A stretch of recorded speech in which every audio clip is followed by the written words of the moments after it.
How's it going, my comic chat armor? We're here today with Gary Henderson, the creator of The Last Pyramid Nights. How you doing, Yeah, Gary? good, very good, thank you. That last It's Pyramid Nights is actually a an off series of my regular series. It's actually called The Last Pyramid War, Last and Pyramid War. yeah, it's going to be a 4-issue series, which I have one done already, which shows what happened during the Last Pyramid War with my 3 main characters, which is Brenner, Sheba, and Cabby. Yeah, You know, it looks so good. thanks. I Yeah, put a lot into that. Yeah, that one was a tough one, but I wanted it to look the best I could make it. yeah. Because it was different than my regular series. But You my kickstart regular series is this? going great. Every con I go to, I get people that come up to me and can't wait to the next issue. So I'm really happy with that because that's what I want to do. I want people to read my books. I don't want to be famous. I just want people to enjoy what I like to do. You know. Do you do you kickstart each book? I did the first 2 on Kickstarter, but I haven't done any fundraising for my books. I want to just honestly, I just want to do it as is. You know. Hey, sorry, my animal. Say something. So I just want to just do it by mouth, by ear. Hey, sorry, man. No, you're fine. Just by mouth, by ear. People like it, they can pass it on, and other people can enjoy it or pick it up, through Facebook or message me, whatever, email me. I get a lot of email requests for my books, and so I do have it on PDF also. A lot of people, though, be honest with you, they don't like PDFs. They rather have the book in Yeah, there, and that's it's me too. But I like to have both too, Like if you want to, like if you're somewhere and you want to read someone's book, but you don't have it with you, you can just go on your phone or your iPad or whatever and look at it that way. they got some of the one of the apps where it like zooms into each panel, so you don't have to like Yeah, zoom in yourself. Yeah, that's kind of cool too. Yeah, so you can never see been. really the good details in the art and stuff. Or Yeah, and it like, and as you yeah, swipe, it would change the panel sizes and move it around the page. Yeah. I like that too. Yeah, definitely. So how So many? I'm looking into putting it on Amazon too. But for some reason I can't get the format right on my iPad, so I got to use a computer. So I just bought a computer actually to do that with. But you can't download the what do you call it, the format that they use on Amazon on your iPad. I don't know why. So you got to go with the computer. It's probably too large. Yeah, maybe. I have no idea. But yeah, well, right now I'll show you. Whoops, something happened here. I hit something. Oh, here's book 14. I got here. It's I'm like going a little differently. Like they're actually on Earth now, but in the year 1914. Okay. And even though my characters are from Earth, but back in the Egyptian times, they go. My main character Brenner, he's the pharaoh of time, so he can um, Yeah. bring whoever he wants with him to whatever time he chooses. But this time, Isis, the goddess Isis, she requested that they go find something for her in the continent of Atlantis Mm, and the 13th pyramid. So they're looking for the 13th pyramid in this newest book, and they're not quite sure what Isis wants them to do, but because Brenner owes her a lot because she gave him the sword of forever, and she also saved them a few times from other deities that were evil under the god Set. So they're not even going to question it. They're just going to do what she asks and just go from there. So that's what's going on right now in book 13. Excuse me, book 13. And I'm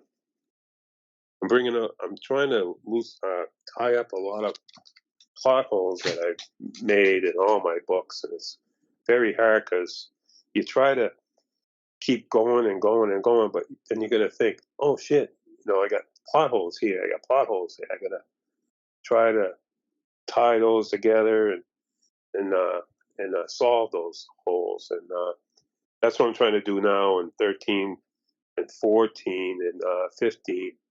All the plot holes that I created throughout the series, because a lot of people ask me like, oh, what happened to this? What happened to that?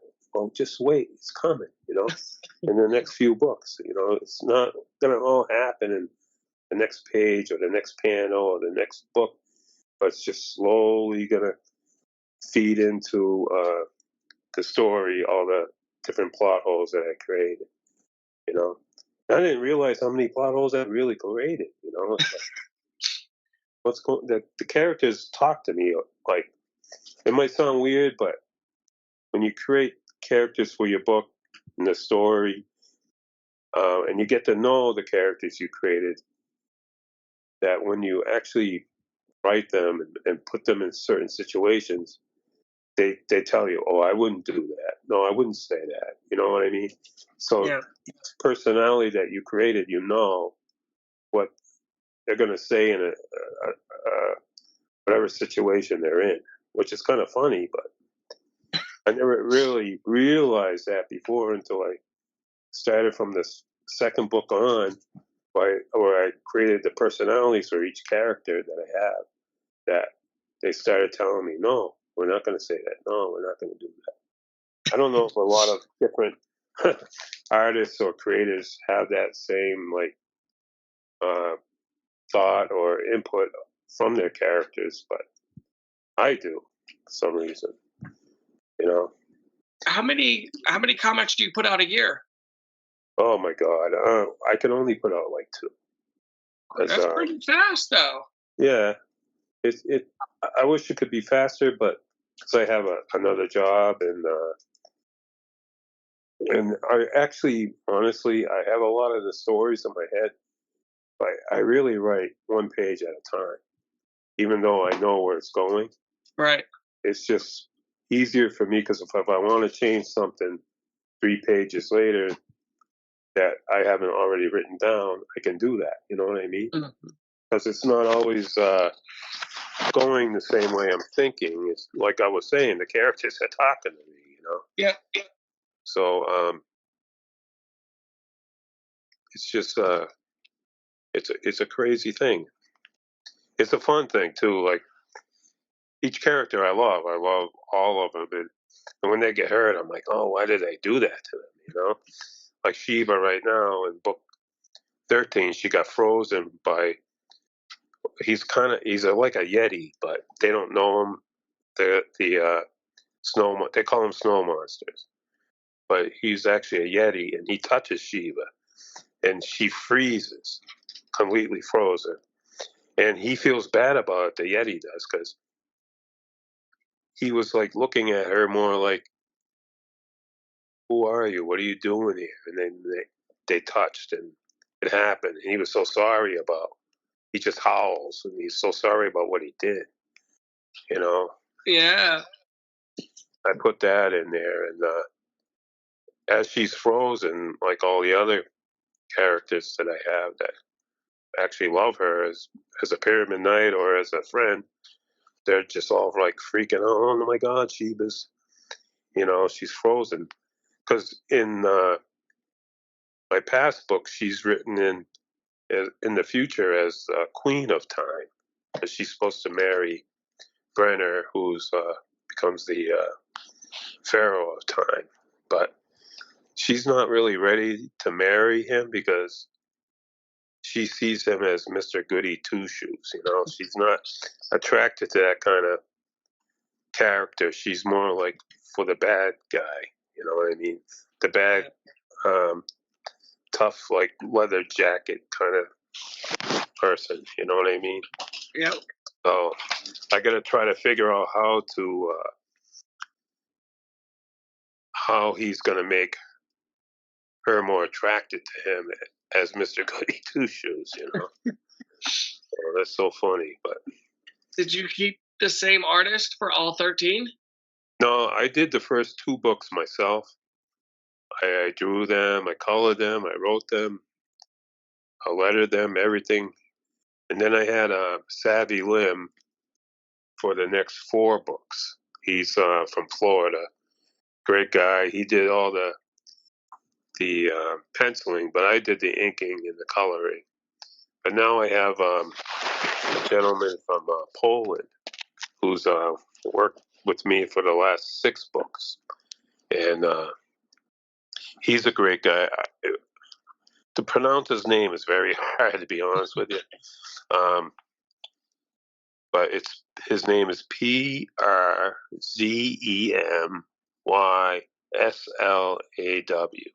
Can you help me pronounce that? Yeah. And his last name is Daedalus, so he's a great guy. I saw his work on Facebook and what he's done for other creators and other writers. That I asked him to work for me, and he gives me a good deal, and he does the penciling and the inking. I just send him like a draft of what each panel I want him, to draw. And so far, we have a great chemistry. Like he almost sees what I see when I give him those, those instructions on each panel. And it's very seldom have I gone back to him and say, well, I don't think this panel would work that way, or this character would be drawn that way. And I think I might have did that twice in all the books that he's written, or all the books that he's drawn for me. So he's really good. I'm very impressed with him. Yeah, I don't know if you have any of my books in front of you, but let me see if I can bring up his name or show you his name. Hang on a minute. I don't have any of your books in front of me, but I'll add it in. You see his name there? Yeah, okay. Okay. He's a great guy. He lives in Warsaw, Poland, actually. And What is he, it's so like, funny. Huh? was It's that, put just, him like 12 hours ahead of us? yeah. But it's so funny that in today's day and age, you can have someone that far away draw for you and then send it to you email, and it's right there. Like you don't have to mail everything back and forth, So it Could works you out. imagine? I know. That would be a nightmare. It would. I think it would extend all indie comic books probably a year. Exactly. You know? Yeah. But he does work for lots of other people too. So he's a very busy guy, and that's what he does for a living now. He just draws comic books.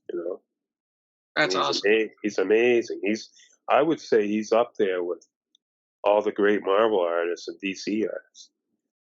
He's just unbelievable. His work is.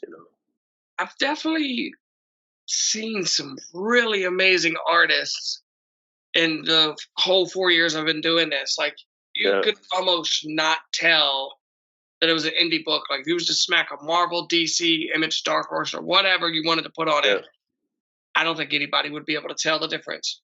Right.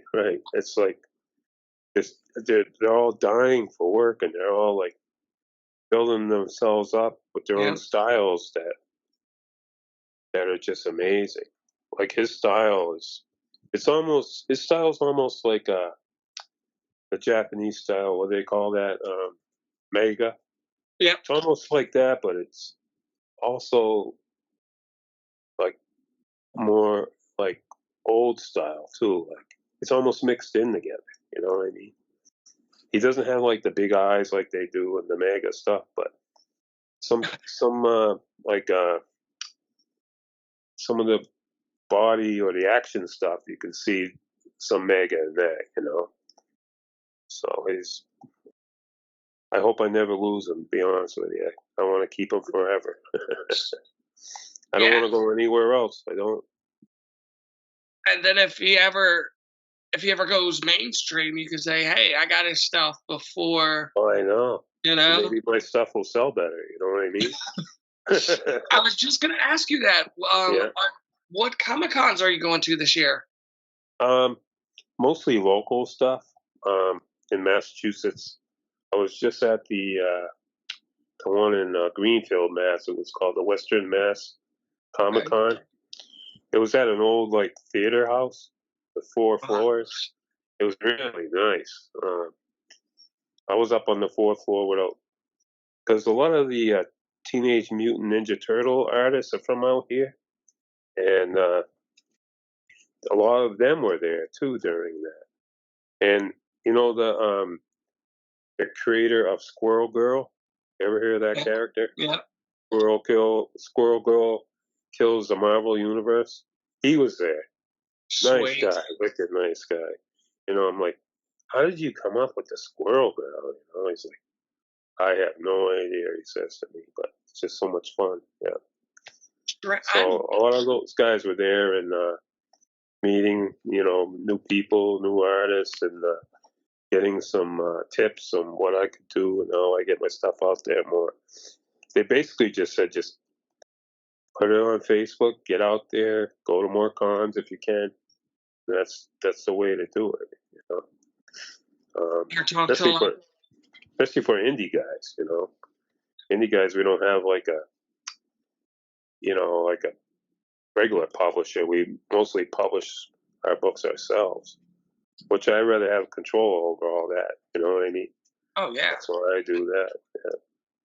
Or you I could don't do want some I don't want a deadline. You know what I mean? I don't want someone telling me you got to put this out here, you got to put this out there, or even like an editor saying, "Well, your characters should be doing this. It should be more action, more this." No, it's my story. This is the way I want it.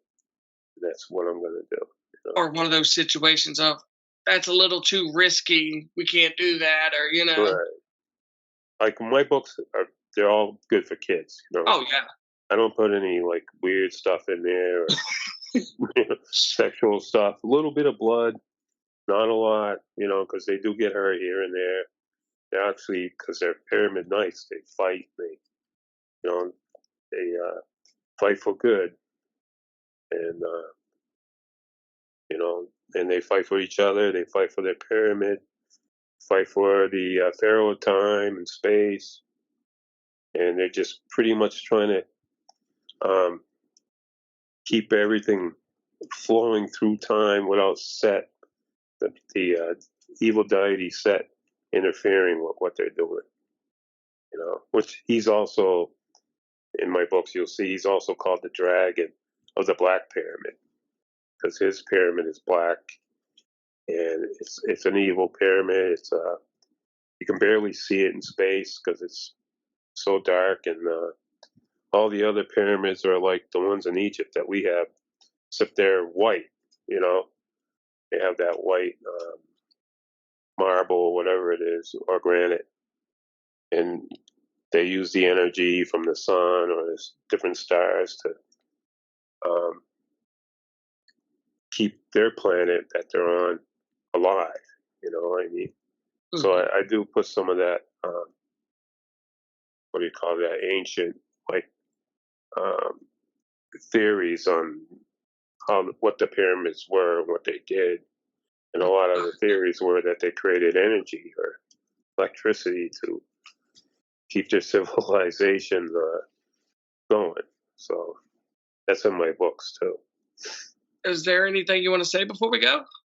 Um, I just want to say thank you for having me on. It's Yeah. always a pleasure. You're a great guy, and you're doing a lot for us indie guys. And I really appreciate that.